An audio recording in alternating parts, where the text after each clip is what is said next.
श्रीमद् भगवद गीता के 3रे अध्याय का महत्व।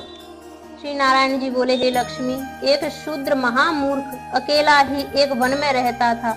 बड़े अनर्थों से उसने बहुत सा द्रव्य इकट्ठा किया। किसी कारण से वह द्रव्य जाता रहा। अब वह शूद्र बहुत चिंतित रहने लगा। किसी से पूछता कि ऐसा उपाय बताओ जिससे पृथ्वी में गड़ा धन मुझे मिले। किसी से पूछता कोई अन्न बताओ जिसे उगाने से पृथ्वी में गड़ा द्रव्य दिखने लगे। तब किसी ने कहा, मांस मदिरा खाया पिया कर। तब वह खोटे कर्म करने लगा, चोरी करने लगा। एक दिन धन की लालसा कर चोरी करने गया। मार्ग में बड़ा दुख हुआ। वह एक वट वृक्ष पर रात दिन चिल्लाया करता कि कोई ऐसा भी है जो मुझे इस अधम देह से छुड़वाए।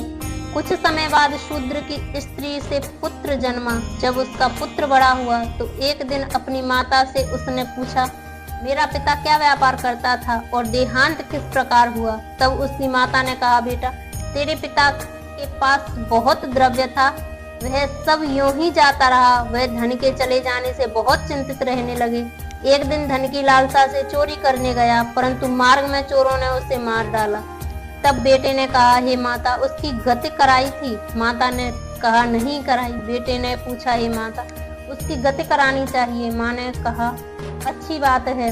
तब वह पंडितों से पूछने गया और जाकर प्रार्थना की, हे स्वामी, मेरा पिता एक दिशा में जाकर मृत्यु को प्राप्त हुआ, अतः उसका उद्धार किस तरह हुए। पंडितों ने कहा, तू गया जी जाकर उसकी गया कर, तब पितरों का उद्धार हुआ। यह सुन उसने माता की आज्ञा लेकर गया को गमन किया।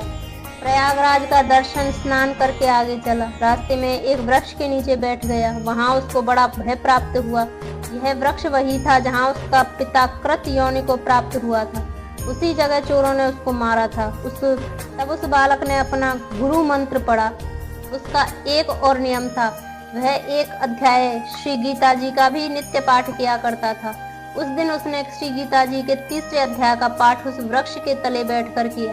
वह उसके पिता ने प्रेत की योनि में सुना तो सुनते ही उसकी प्रेत योनि छूट गई और देवदेही पाई।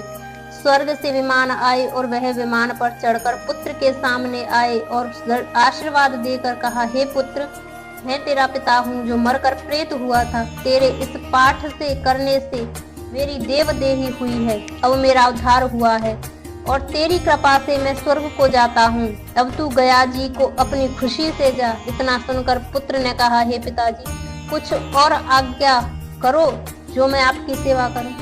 तब उस देवदेही ने कृपा देख, मेरी 7 पीढ़ियों के पिता नरक में पड़े हैं। अब तू श्री गीता जी के 3रे अध्याय का पाठ करके उनको भी दुख से मुक्ति प्रदान कर। इतना वचन कहकर जब देवदेही स्वर्ग को गई, तब उस बालक ने वहीं पर पुनः श्री गीता जी के 3रे अध्याय का पाठ किया और सब पितरों को उस पाठ का पुण्य देकर वैकुंठगामी किया। तब धर्मराज के पास जाकर यमदूतों ने कहा, हे धर्मराज, नरक में तो बहुत से लोग नहीं हैं, नरक तो उजाड़ पड़ी है। जो कई जन्मों के पापी थे, इनको भी विमानों में बैठाकर भगवान के पार्षद स्वर्ग को ले गए। इतना सुनते ही धर्मराज उठकर श्री नारायण जी के पास गए। वहां जाकर धर्मराज ने हाथ जोड़कर कहा, हे त्रिलोकीनाथ, जो जीव जन्मांतरों के पापी थे उनको भी आपके पार्षद विमानों पर चढ़ाकर बैकुंठ को ले गए हैं। तब नरक में यातना भोगने का दंड किसको देवे। श्री नारायण जी ने बहुत ही प्रसन्न होकर कहा, हे धर्मराज, तू दुखी मत हो, तू अपने मन में बुरा न मान। मैं तुझे एक वृतांत सुनाता हूँ, उसे श्रवण कर। यह तो जीव पापी थे, इनका कोई पिछला धर्म उदय हुआ है। उस अपने पूर्व जन्म के पुण्य के फल से कई महापापी जीव बैकुंठ को गए हैं। और यह आज्ञा मैं तुझे देता हूँ कि जो प्राणी गीता जी का पाठ करे अथवा श्रवण करे या कोई किसी को पाठ का फल दान करे, उन प्राणियों को भी नरक न देना। इतनी सुनकर धर्मराज अपनी पुरी को लौट आए और आकर अपने यमदूतों से कहा, यमदूतों, जो प्राणी श्री गीता जी का पाठ करे अथवा श्रवण करे हुए पाठ के पुण्य फल को किसी अन्य व्यक्ति को देवे, उस जीव को तुम कभी नरक में न डालना। जो प्राणी श्री गीता जी का पाठ करे या श्रवण करे, उसका फल कहाँ तक कहने में नहीं आ सकता। तब श्री भगवान जी बोले, हे लक्ष्मी जी, यह 3रे अध्याय का फल मैंने तुमको कहा है। वह तुमने सुना है। तीसरे अध्याय का महत्व समाप्त।